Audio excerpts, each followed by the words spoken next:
Oi, oi pessoal, tudo bem? Estamos aqui para essa última rodada, abordagem sobre o meio ambiente.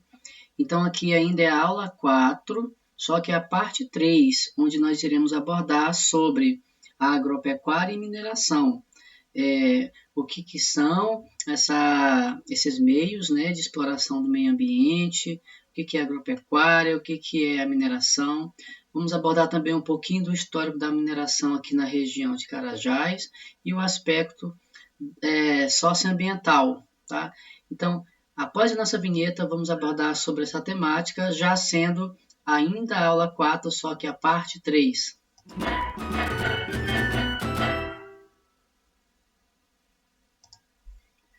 Muito bem, então, pessoal, aqui parte 3, aula 4, vamos falar sobre a agropecuária e a mineração. Nesse sentido aqui, a gente traz o eixo temático, né?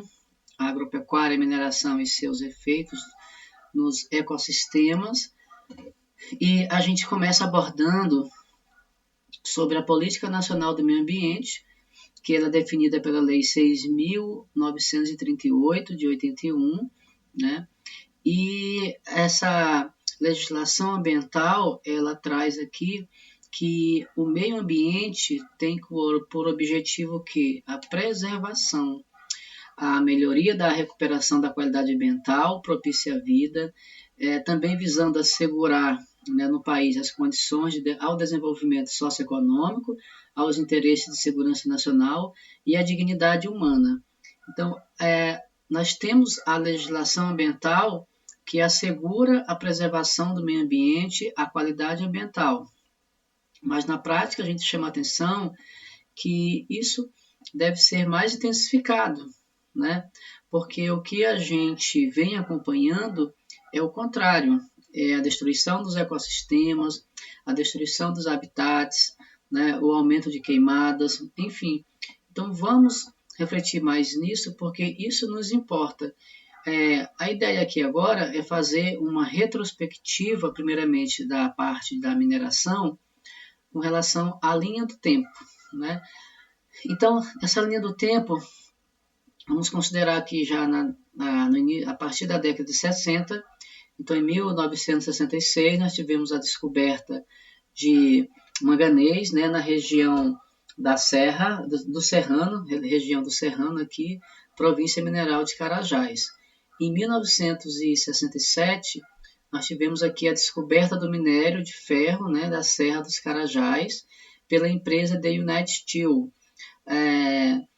Ocorreu já especulações que esse minério de ferro em Carajás foi descoberto ao acaso.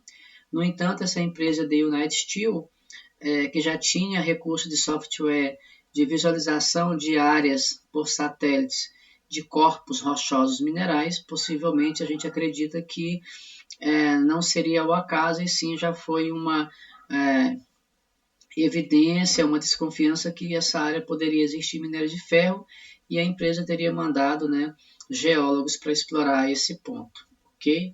Em 1970 tivemos a criação da Amazônia Mineral, né? Aqui então a Companhia Vale do Rio Doce, CVRD, né, com 51% das ações, e a empresa The United Steel com 41%. Depois a Vale comprou todas essas ações, tá, da empresa dos Estados Unidos. Em 1970 tivemos o projeto Randam, o Programa de Integração Nacional, tá? Então aqui a gente está só trazendo uma retrospectiva. Na década de 70, 76, tivemos aqui a exploração do manganês, cobre e ouro na Serra de Carajás. Em 74, criação do Plano Nacional de Desenvolvimento Econômico. Tá? Em 76, construção de Tucuruí, e aí junto com isso, né, a hidrelétrica depois. Em 1977, tivemos aqui a descoberta do ouro na Serra das Andorinhas, pela empresa Docigel. E em 78, né, então, o primeiro garimpo de Curionópolis, a céu aberto aqui, que de 79 para 80, né, nesse período aqui bem rápido, tivemos cerca de 11 mil garimpeiros naquela área ali explorando. Tá? Em 78, o início das obras do projeto Ferro Carajás. Em 80 tivemos o programa Grande Carajás, com investimentos, né, em grande escala, implantação de projetos de mineração, aqui na parte também de compensação ambiental, projetos na área de silvicultura, agricultura, agroindústrias, onde a empresa tinha que investir em políticas, né, para aquelas comunidades do entorno da área de mineração serem utilizadas de forma manejada lá as suas terras. A exploração de madeira também ocorreu muito nesse período, aproveitamento hidrelétrico. Então aqui nós estamos abordando aqui uma escala, né, da linha do tempo sobre essa nossa região aqui de exploração na área da mineração, e vamos abordar depois sobre a agropecuária. Tá? Em 1981 e 1985 tivemos aqui, né, a construção de aeroporto, núcleos residenciais, a usina de pelotização, construção da ferrovia de Carajás, que foi até a Ponta da Madeira, que fica em São Luís. Então foi construída a linha de ferro de Parauapebas a São Luís. Tá? Em 82 tivemos assentamentos agrários na região, promovido pelo GETAT, né? E aqui a Parauapebas, que era uma vila, começou a ganhar, né, atrair muita gente para essa região, e aqui aconteceu então um assentamento. Em 82 tivemos a infraestrutura da futura cidade de Parauapebas, e em 83 a criação da cooperativa de garimpeiros da Serra Pelada. Então essa nossa região aqui de Carajás começou a ganhar, né, destaque por conta da atração dos projetos de mineração. Em 84, invasão e queima, né, de Parauapebas. Aqui foi uma rebelião que aconteceu em áreas que estavam em conflito com a população e na época com empresas. Tentativa de destruição das instalações na serra, né, ocorreu uma revolta, uma dificuldade de relacionamento com a empresa e com a comunidade. Em 1985, inauguração da ferrovia de Carajás até a Ponta da Madeira, né? Nessa época ocorreu grandes conflitos e atritos, principalmente dos garimpeiros, né, contra a empresa na época CVRD, Companhia Vale do Rio Doce, com relação à disputa da exploração de recursos minerais. Então, aqui de 84 a 86, né, diminuição da produção de Serra Pelada, e aqui a Vale já estava de olho na Serra Leste, né, que seria a Serra Pelada. Em 86 a 89, o término das obras da CVRD, aqui na Serra de Carajás. Em 1997, na época, o presidente da República era Fernando Henrique Cardoso, e ele privatizou a CVRD, né, vendeu a empresa, inclusive a preços de banana. Em 1998, ocorreu a criação da Unidade de Conservação da Floresta Nacional de Carajás. Isso foi importante porque garantiu aqui uma legalidade para preservar essas áreas por conta da exploração do minério de ferro. Aqui é só para a gente ter uma ideia, né, dos pontos e das riquezas minerais aqui do estado do Pará. Então, no estado do Pará, nós temos aqui grandes pontos com reservas de bauxita, de alumínio, de ouro, de ferro, de cobre, tá? E toda essa região aqui ela é explorada, e onde são geradas riquezas, mas muita riqueza que é gerada não ocorre a compensação ambiental na região do entorno dessas localidades. Então, aqui é um dado que está desatualizado, mas só para a gente ter uma ideia, segundo o IBRAM, né, a produção mineral paraense passará dos 7 bilhões de dólares em 2007 para 14,2 bilhões de dólares em 2010. Então, ela dobrou praticamente de 2007 para 2010 sua produção em lucro. O níquel, né, por exemplo, em 2006, custava aqui 32 mil a tonelada em dólares, em 2007 já estava custando 45 mil. Então, são recursos minerais que são cada vez mais valorizados, tá? E qual que é o cenário de desenvolvimento socioeconômico no entorno dessas áreas de exploração mineral, de exploração de recursos do meio ambiente, né? Mas a gente tem aqui, né, por exemplo, florestas com fragmentos, com desmatamento. A gente tem aqui áreas de ecossistemas, né, que foram ocupadas. A gente tem aqui desmatamento clandestino, né? Os povos da floresta também são afetados. O lixo que é produzido, ele é jogado no meio ambiente de qualquer forma. Temos que valorizar a sociobiodiversidade, a diversidade cultural, os povos da floresta que também são afetados direto ou indiretamente com a exploração da mineração e da agropecuária. Então, a questão ambiental seria discutir a prática do desmatamento, e isso gera queimadas que causam danos seríssimos ao meio ambiente, discutir a prática do avanço da pecuária, que deve-se obedecer rigorosamente à legislação ambiental. O alto índice de degradação ambiental só vem aumentando, as atividades madeireiras clandestinas, exploração da castanha, por exemplo, castanheira, também vem aumentando e muitas áreas já foram exterminadas. A produção de carvoarias tem que ser combatida também, uma vez que as carvoarias elas pegam, né, o trabalho escravo infantil, isso aqui é sério, acontece muito no nosso estado do Pará. Então, todas essas práticas têm que serem fiscalizadas e as políticas públicas devem se importar mais com isso, assim como a população em geral. Aqui a gente traz para vocês um cenário bem rapidinho da ocupação da área de Carajás e seu entorno. Então, em 1975, a gente tinha uma grande preservação, uma área preservada, né? Grande preservação aqui. E aqui já no final, em 2004, como é que está? Então, essa parte mais clara, roseada, é onde ocorreram o desmatamento. Então, de 1975 para 2004, tivemos um desmatamento, tá, que só aumentou. E isso é uma consequência que a gente tem que tomar cuidado, pois pode gerar o fenômeno da desertificação na Amazônia. Esse desmatamento ele ocorreu, por exemplo, nessa região de Carajás. Quando a gente fala região de Carajás, não estamos nos referindo à Floresta Nacional de Carajás, tá? É a região sul e sudeste, essa região aqui de Carajás, em que foram áreas atraídas pela ocupação, pela produção mineral.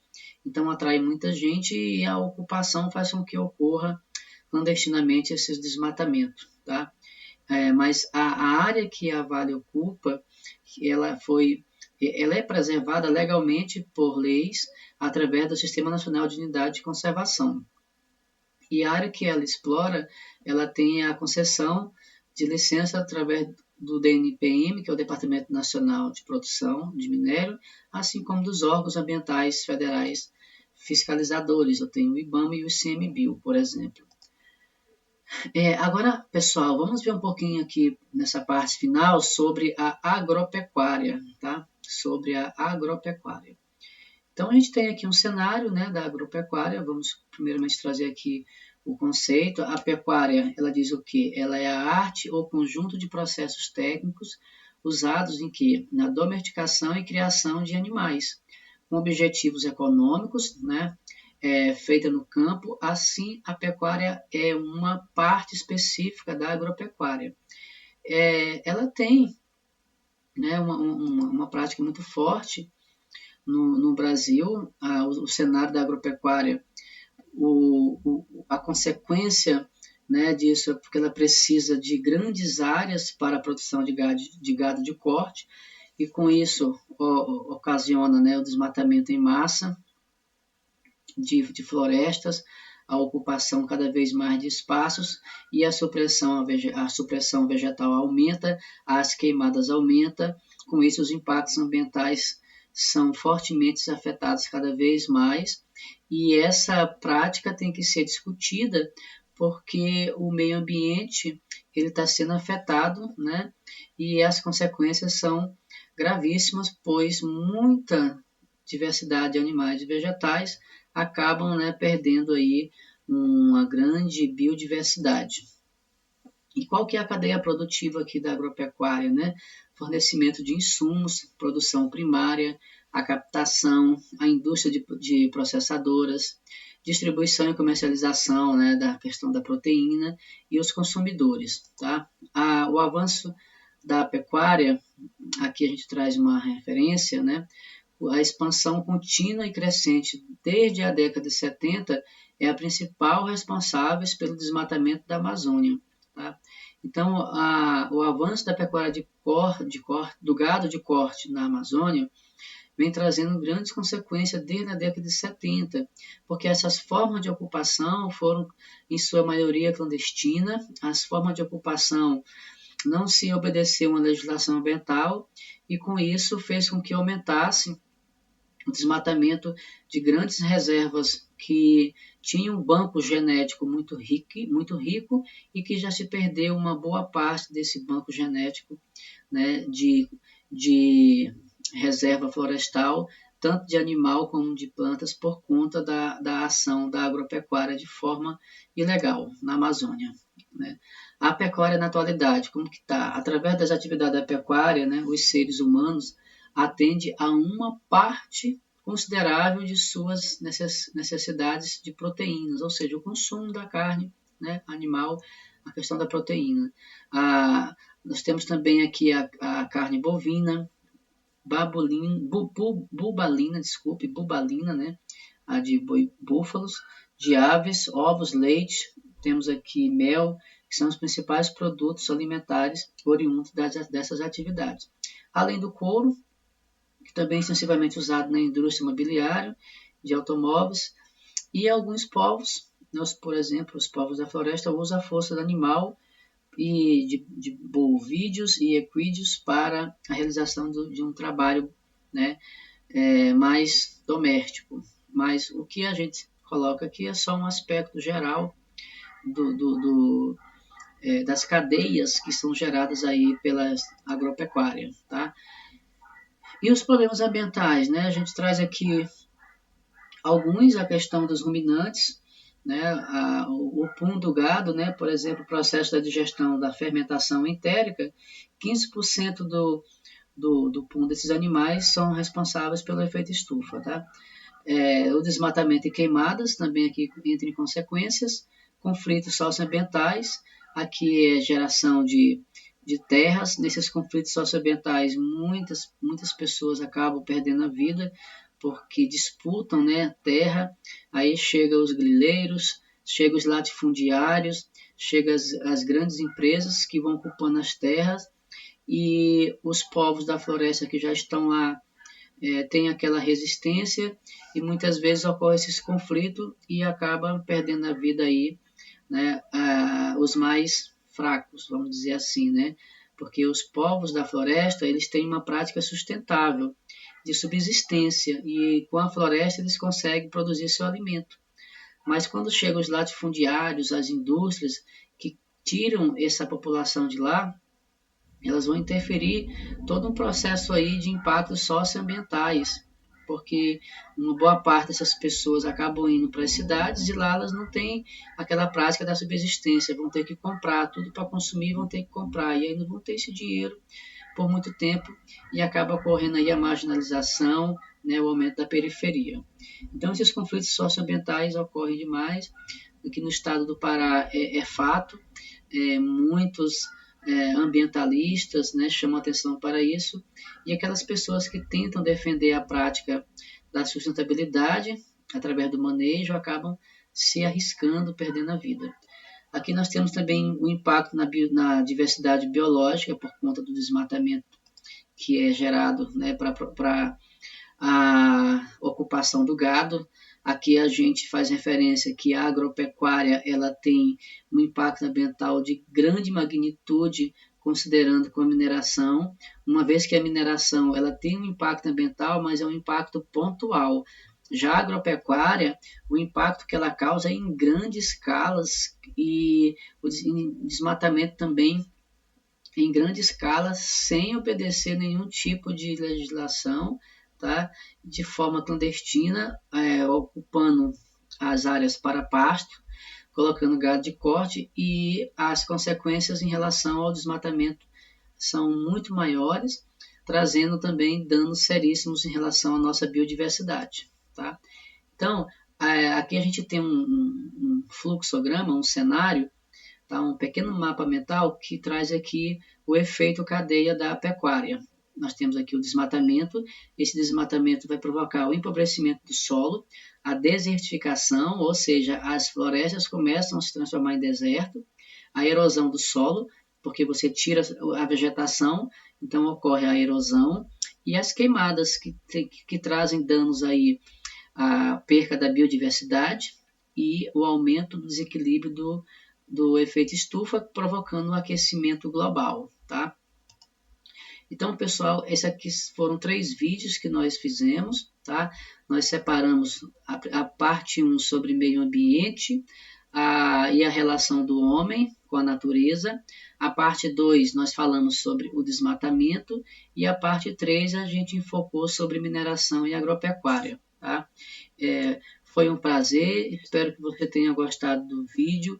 Então, aproveitando, você já pode aqui explorar esse material, assistir várias vezes, fazendo suas considerações, suas anotações. Ok, pessoal? Então, a gente pede aqui para você assistir as 3 partes, tá? Se você chegou aqui na parte 3, não viu a parte 1 nem a parte 2, volte para a parte 1, depois assista a parte 2, tá? E se você gostou do nosso material, da nossa aula, dê um like para valorizar o nosso trabalho, se inscreva no canal e aperte o sininho para você receber as notificações, tá? Tchau, tchau e até os nossos próximos encontros.